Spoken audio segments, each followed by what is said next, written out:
Hər vaxtınız xeyir olsun, hörmətli tamaşaçılar. Bu verilişin əvvəlində sizə bir heyvərə barəsində sözü sızacağam. Ola bilər ki, bu ifadəni seçməkdə biraz tələskənliyə yol verirəm, amma sizin ixtiyarınız olacaq ki, mənim səhvimi düzəldəsiniz. Ekranda fotosunu gördüyünüz bu adamın şəxsiyyət vərəqəsində kimliyi Elnur Nuriyev kimi təsdiq olunub. Bu Tofiq Yaqubluya tamamilə günahsız olduğu halda 9 il iş oxuyan hakimdir. Əlbəttə, nə sizin, nə mənim proseslərdən azacıq başı çıxan insanların, nə də Tofiq Yaqubunun şübhəsi yoxdur ki, bu hökm, bu ədalətsiz məhkəmə hökmü İlham Əliyev tərəfindən müəyyən edilir. Elnur Nuriyev və onun yolun gedən hakimlərin bu kimi işlərdə hər hansı bir ixtiyarı yoxdur. Amma məhz bu məqam üzərində durmaq istəyirəm. Çox təəssüf ki, Azərbaycanda bu şər rejimi gücləndikcə, hüquq işləmədikcə bir çox hüquq mühafizə orqanları, istər polislər olsun, istər hakimlər olsun, prokurorlar olsun, mövcud olan reallığı, yəni hər şeyin İlham Əliyevin həll etməsini sui-istifadə hallarına çevirirlər. O baxımdan ki, məsələn, bu heyvərəni biz dindirsək, soru-sual etsək bir məhrəm ortamda ki, qardaş, sən bilmirsən ki, Tofiq Yaqublu və yaxud da digərləri günahsızdır. Bu günahsız adama hökm kəsmək birinci qanuni baxımdan cinayətdir, ikincisi mənəvi, etik, əxlaqi baxımdan günahdır, yol verilməzdir. Onlar rahatlıqla deyəcək ki, mənlik nə var, mən kiməm ki? Mən olmasam, başqası gəlib bu qərarı verəcək. Formal baxımdan ilk yanaşmada onlar səhv demirlər. Çox təəssüf ki, əzlafların sırasında duran insanların sayı az deyil. Amma biz imkan verməməliyik ki, bu cür sui-istifadə halları çoxalsın. Normaya dönməsin. Bu qədər asan olmasın ki, yuxarıdan, ilhamdan və yaxud da prezident aparatından verilən hər hansı bir qərar, hökm rahatlıqla icra olunsun.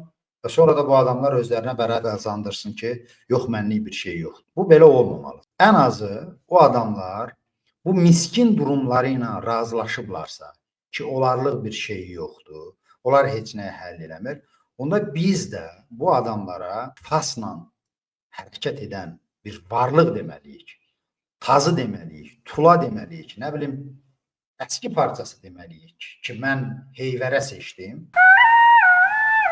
Bəlkə də bu doğru deyil. Bu video vasitəsilə sizə ixtiyar verirəm, sizə səlahiyyət verirəm ki, bu cür adamları, yəni öz iradəsini, öz mənliklərini kənara qoyaraq yuxarıda duran adamın iradəsini həyata keçirənlərə nə ad verərdiniz?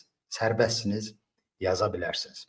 Və bunu həm də ona görə vacib bilirəm ki, yenə təkrar edirəm, Elnur və Elnur kimilər peşqadırlar, kukladılar, nə bilim, ən yumuşaq ifadələrlə desək. Amma bu adamları həm də biz öz ətraflarına tanıtmalıyıq. Hansı baxımdan bilirsinizmi? Talib Bağırzadə artıq neçə illərdir, 10 illərdir, 10 il aşıb həbsxanadadır.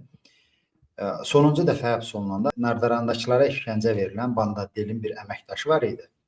Adı səhv eləmirəmsə İslam idi. O zaman sosial şəbəkələrdə onun şəkli paylaşılıb, şərhlər yazırdı ki, o çox ağlasığmaz, insana, heyvana, məxluqa yaraşmayan şəkildə o günahsız dustaqlarla davranmışdı. Onun barəsində şərhlər yazılırdı. İnsanlar təbii, adekvat olaraq acı sözlər yazırdılar, lənətləyirdilər və orada mənim diqqətimi, sizi də təəccübləndirən bir hadisə baş verdi ki, bir xanım, qız uşağı ki, o İslamın qızı idi, səhv eləmirəmsə, yəni adda səhv eləyə bilərəm, çünki orada 2 nəfərin adı hallanırdı. Girib az qala hamı ilə mübahisə eləyirdi ki, siz yanılırsınız, bu mənim atamdır, mənim atam belə mehribandır, belə insanpərvərdir, belə gözəl kişidir, onun haqqında nahaq sözlər yazmayın, Allah sizi cəzalandırar, nə bilim, və s. bu kimi şəkildə. Hər bir övladın öz atasını, öz yaxınlarını müdafiə etmək kimi bir instinkti var, amma mən oradan gördüm ki, həmin o qızcığaz, bilmirəm neçə yaş var idi, yeni yetmə idi, uşaq idi, yetkin adam idi. Görürdüm ki, həqiqətən o atasının yaxşı olduğu, yaxşı insan olduğuna inanır. Və o mübahisələr, o yazılan şərhlər, mən onu deyirdi ki, bu uşaq, bu qız, bu övlad həqiqətən atasının bu qaranlıq fəaliyyətindən xəbərsizdir. Bilməyib ki, atası necə əzlaf işlərə imza atır, necə haqsız yerə, qanunsuz yerə cinayətlər eləyir, insanları döyür, şərləyir, onların həyatlarından, ömürlərindən oğurlayır. Bilmirəm sonradan onun atası ilə müzakirəsi necə oldu, məsələlərə yanaşması nətər oldu. Hər halda o hadisə mənim yaddaşıma bu şəkildə düşdü ki, şər rejiminin nökərləri olan bu adamları vaxtaş ki biz tanıtmalıyıq. Təqdimatlarını eləməliyik. Qoy onların yaxınları, əzizləri bilsin ki, məclislərinin yuxarısında bəhbəhlə oturtduqları elçiliklərə, xeyrə, şərə, ağsaqqal kimi, nə bilim, hörmətli bir ziyalı kimi apardıqları adamlar əslində hansı işlərlə məşğul olurlar. Bax, bu Elnurun yaxınları, doğmaları bilməlidir ki, o Tofiq Yaqublu kimi ən zərrə qədər günahı olmayan, cinayəti olmayan nümunə bir vətəndaşın həyatından 9 il oğurlanmasına imza atır. Qoy onlar başa düşsün ki, onların ataları, yaxınları, əmləri, nə bilim, dayıları hansı əclaflıqla evinə çörək qazandırmaqdadır. Və bir məqama da sonda toxunmaq istəyirəm. Biz Azərbaycanda repressiyalar, günahsız insanların həbsi hər dəfə gündəmə gələndə, səslənəndə istər-istəməz Xəlil Rızanın o məşhur şeirindən bir parçanı gətiririk. Davam edir 37, daha kəskin, daha ciddi. Çox gözəl şeirdir, yer gəlmişkən bu yayımdan sonra tanış olmayanlar da girib dinləyə bilər. Mən demək istəyirəm ki, əziz tamaşaçılar, hörmətli dostlar, bu artıq bir təşbih deyil, bu artıq bir metafora deyil, bənzətmə deyil. Həqiqətən Azərbaycanda 37-ci il repressiyaları İlham və Mehriban Əliyevanın fonunda bərqərar olmalıdır. Bir yüngül müqayisəyə göz atın. Azərbaycan xalqının dəyərli oğlu Hüseyn Cavid Stalin Mirzəfər hakimiyyətinin ən kəskin dövründə 8 il azadlıqdan məhrum edilmişdi. 8 il. Bəli, onun sürgün həyatı faciə ilə nəticələndi. Sürgündə ömrünü itirdi. Amma siz də yəqin mənlə razı olarsınız ki, istər Stalinin, istər Mirzəfər Bağırovun, istər o sistemin Hüseyn Cavidə güllələnmə hökmü kəsmək kimi bir problemi yox idi. Necə ki, başqalarına kəsmişdilər, ona da kəsə bilərdilər. Amma bilmirəm, vicdanlar müəyyən qədər ağ olmuşdu, bu qədər ağ etmək olmazmı demişdilər, 8 il iş vermişdilər. İlham Mehriban Əliyeva cütlüyü isə tamamilə günahsız cinayətdən məhrum olan Tofiq Yaqubluya 9 il iş verib. Mən indi burada rəyləri tündləşdirmək üçün yada sala bilərəm ki, məhz Mirzəfər Bağırovun göstərişi ilə həbsinə qədər Hüseyn Cavidə müxtəlif şəraitlər yaranmışdı onun işləməsi üçün. Mənzil təminatı üçün şəhərin döyüz mərkəzində İstiqlal küçəsində ona ev verilmişdi.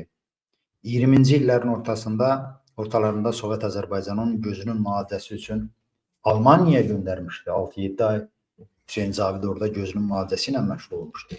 Amma bu 30 illik Əliyev dövründə Tofiq Yaqublu və onun kimi insanlar dövlətdən nəinki zərrə qədər qayğı və s. görüb. Əksinə Tofiq Yaqublu məlum şəklin görübsüz, sözün məcazi və həqiqi mənasında gözləri çıxarılıb, gözləri əzilib, evlərindən, eşiklərindən didərgin düşüblər. Və bu yüngül bir fakt, bu bəsit görünən bir fakt Azərbaycanın necə qara buludlarla əhatə olunduğunu, qara qüvvələrin əsarətinə düşdüyünə bizə dəlildir. Amma həm də bu bizim üçün bir işıq nöqtəsidir ki, 37-ci, 30-cu illərdən fərqli olaraq Azərbaycan hakimiyyəti hələ ki Azərbaycan cəmiyyətini sustura bilməyib. Bax, bizim o həbsxanada olan dustaqlar bunun bariz nümunəsidir. Bu veriliş siz izləyə bilirsinizsə, elə bu onun bariz nümunəsidir ki, ən azı susqun halımızla biz bu cinayətlərə şahidik. Yəni 37-ci ildəki kimi gecə ilə adamları aparırlar, amma onların mühakiməsindən xəbərsiz qala bilmirik biz. Bilirik ki, bu məhkəmə necə sarsaqcasına keçirilir, hansı qondarma ittihamlar irəli sürülür, hansı prokuror əzlaflığa yol verir. Bunların hamısı bizim gözümüzün qabağında cərəyan edir. Bu da o deməkdir ki, bu cinayətlərin böyük bir şahidlər ordusu var. Eyni zamanda Tofiq Yaqublu və onun kimi siyasi məhbusların azadlığı üçün çalışan insanlarımız var. Azərbaycanın özündə, xaricdə yazan, azadlıq tələb edən insanlar var. Dünya da bu məsələlərə laqeyddir. Düzdür, operativ reaksiyalar olmasa da daimi onların azadlığı istiqamətində çağırışlar olur. Və bütün bunları dediklərimi icmal edəndə biz əmin oluruq ki, tezliklə bu qara səhifə Azərbaycanda qapatılacaq.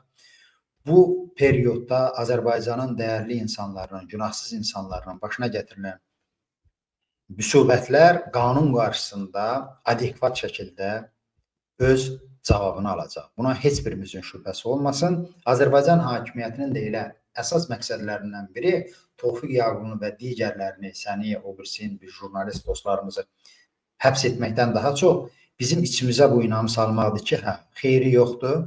Bunlar istədiyini eləyir. Belə deyək, dünyanın axırına qədər bunu edəcəklər. Amma bu belə deyil, mən sizə əmin edirəm.